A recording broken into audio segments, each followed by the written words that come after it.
It's been an interesting journey looking at this approach to feeding. We see an incredible improvement in feed efficiency. Again, it's trial to trial, but anywhere from 25 to 35% improvement in feed efficiency. And we can get into the science on that. The animals just do a better job. That roughage is a diluent. It helps condition the rumen for digestive situations, but it's marginally digestible. And what we see on the other end of the animal is a bunch of manure that's produced. And for some people, the manure is a great nutrient resource for cropping and everything. But we see with limit feeding, we're able to reduce our manure output by about 40%.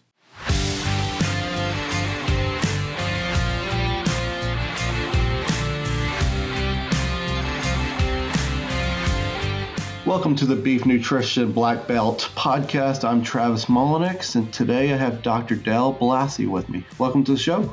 Good to be here, Travis. So Del is a beef professor, extension beef specialist, stocker feedlot nutritionist, oversees the KSU's beef stocker unit and the Doug Lau feedlot in the Flint Hills of Kansas. So today on the show, we're going to talk about some research that's happening at the stocker unit. So give the overview to the audience of what is the stocker unit and what kind of research do you do? Sure, Travis. The stocker unit, it's been ongoing now. The facility was started about 20 years ago. It comprised of about 1,200 acres of native grass, that being the Kansas Flint Hills, the northern reaches of the Flint Hills.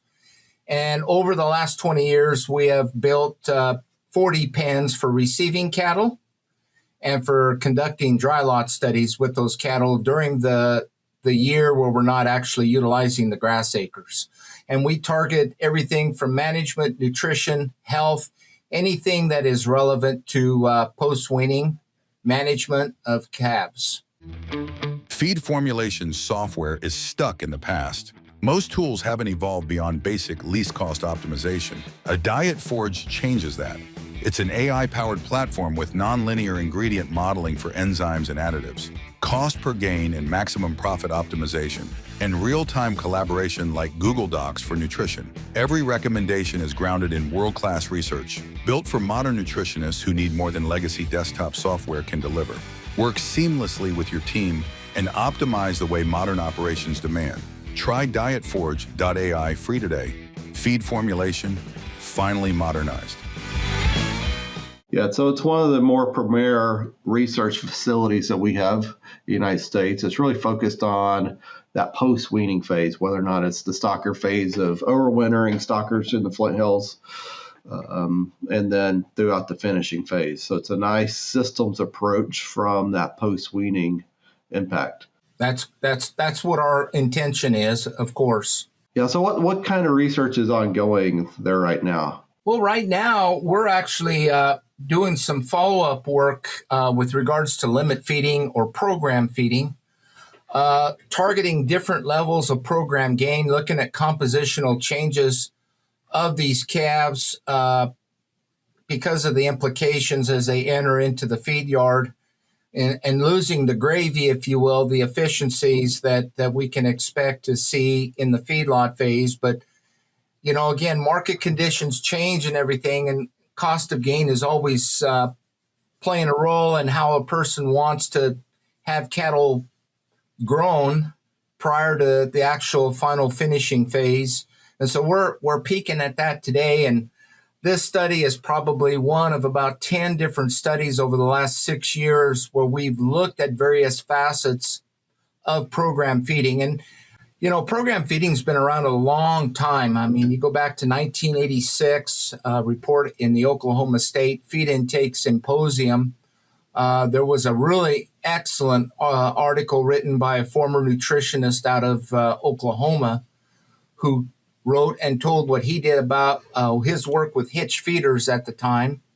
And so we built on that. And the big deviation from their earlier work was, with the advent of a lot of co-products that are out there and we utilize a lot of co-products, and it's allowed us to leverage more grain into a growing diet and really not be quite as concerned about grain overload or subacute acidosis.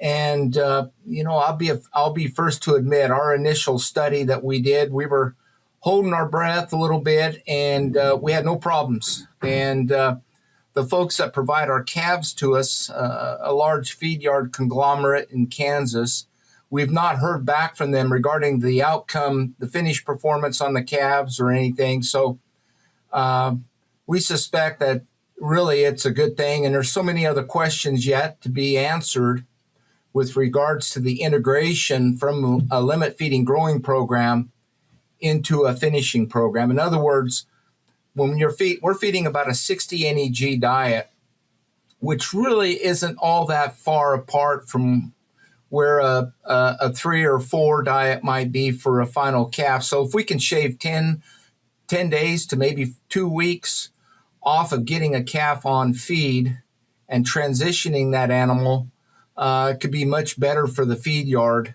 And I skipped a little bit why we even got into limit feeding.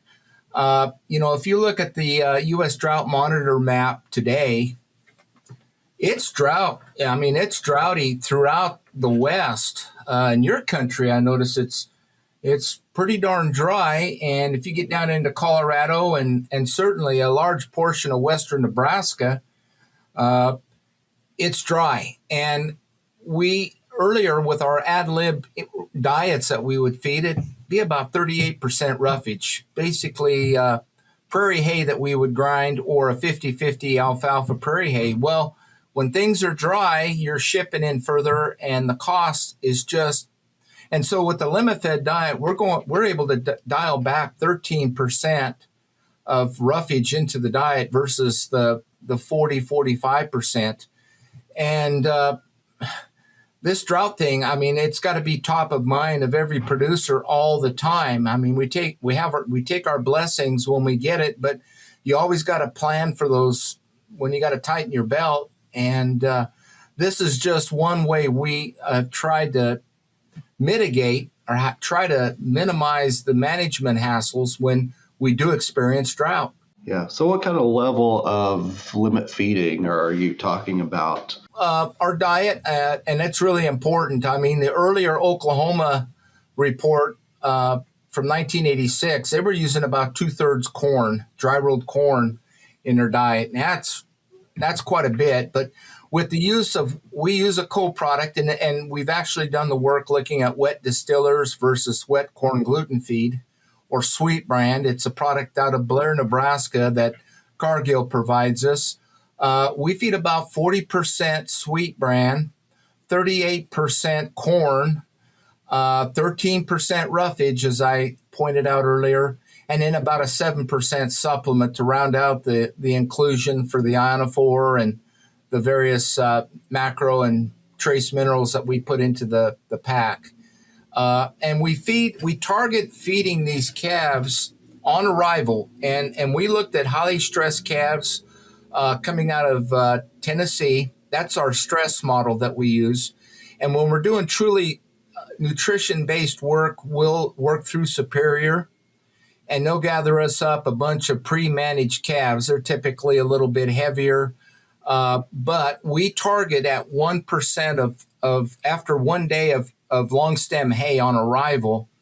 We'll put the TMR, this ration, at 1% of their body weight, and we'll step them up from there. And typically, it'll take anywhere. It's a load to load variation that we see, but for the most part, we're able to get calves up to about 2.2% of their body weight by about day 10 to 2 weeks, believe it or not.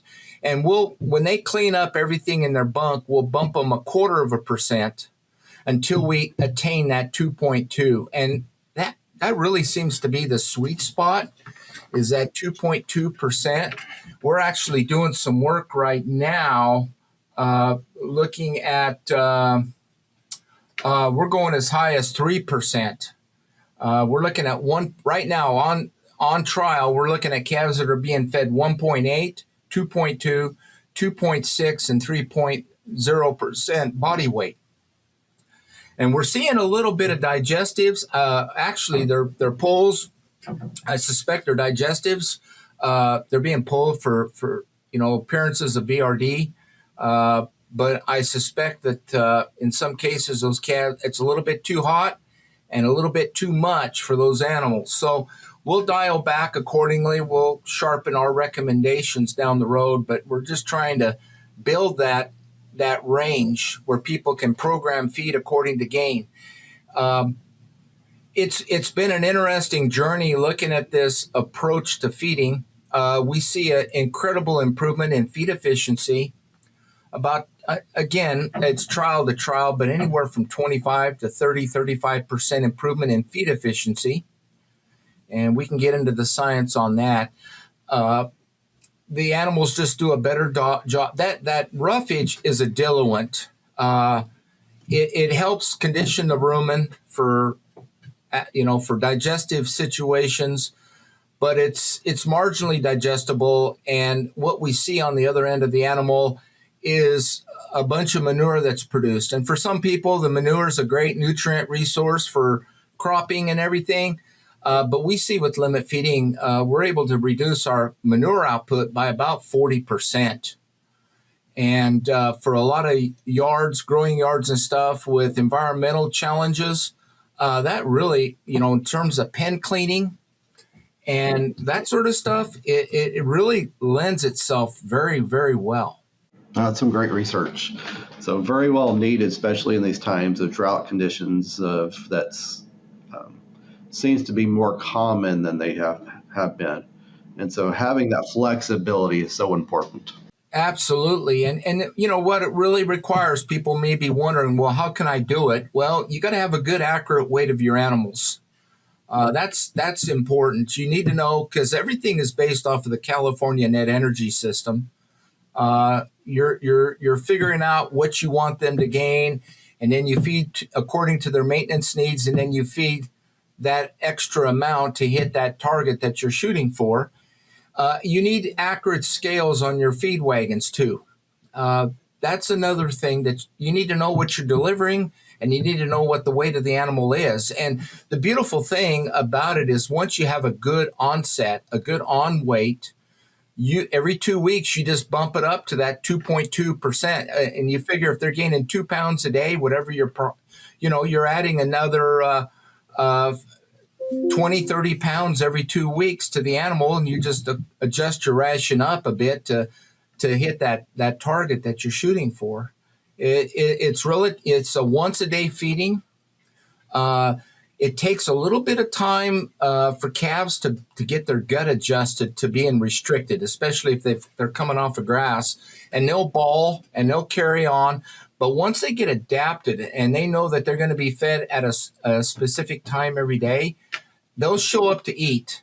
And with these long haul calves, these stressed calves that I've told you about, it really enhances the ability to look at those calves. If they're not coming up to the bunk, you better make a note to yourself to get a look at that animal, because that once a day feeding, and when that feed wagon comes by, if they're not at the bunk, there's something going on with that animal. And so that enhances health detection, and the animals acclimate. They'll eat, and then they'll go lay down. And they'll just chill. And but they're gaining all the while because they're getting that nutrition. Every bite that they eat is much more nutritious than, and they don't sort either. That's another thing. You start talking about weather. You get a snow event where you got bunks full of snow, or a rain event. Your feed waste is pretty much, they'll clean that bunk up in about 6 hours. In about 6 hours time, that bunk will be stripped bare, and then they'll just wait till the next day to be fed. Some great stuff. Looking forward to seeing some of these results, how they pan out, but they're really beneficial for a lot of producers. Well, when they're trying to stretch their hay for their base cow herd, and there's opportunities to retain ownership on their calves post-weaning. It may work some years, and some years it's an easy decision to just let them go. But, even developing heifers, I think, has an opportunity as well, Travis. You don't want them to get too fleshy.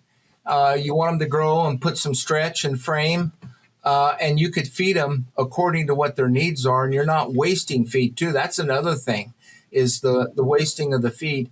And I tell you, the other thing with limit feeding is we've looked at how many linear inches of bunk is required for a pen of calves. Now, granted, our pens are situated for 10 to 13 head of calves each, and we've doubled pens up to make it one pen, but we've looked at a broad range of, we've gotten down to about 10 or 12 linear inches per calf.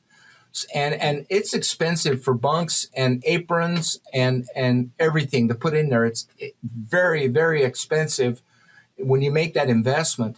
We've even gone so far as to leverage limit feeding and having two sets of cattle use the same bunks. In other words, manual labor. You bring the morning set in, you feed them. In the afternoon, you move them to a neutral pen. You bring the afternoon fed calves in, so you're leveraging them bunks for double the number of calves. And we saw no significant differences between the AM or PM fed calves. Oh, that's great. So, well, Del, thank you for jumping on the podcast. A lot of great information, a lot of great research you guys are doing out at the Stocker unit. Thank you, Travis.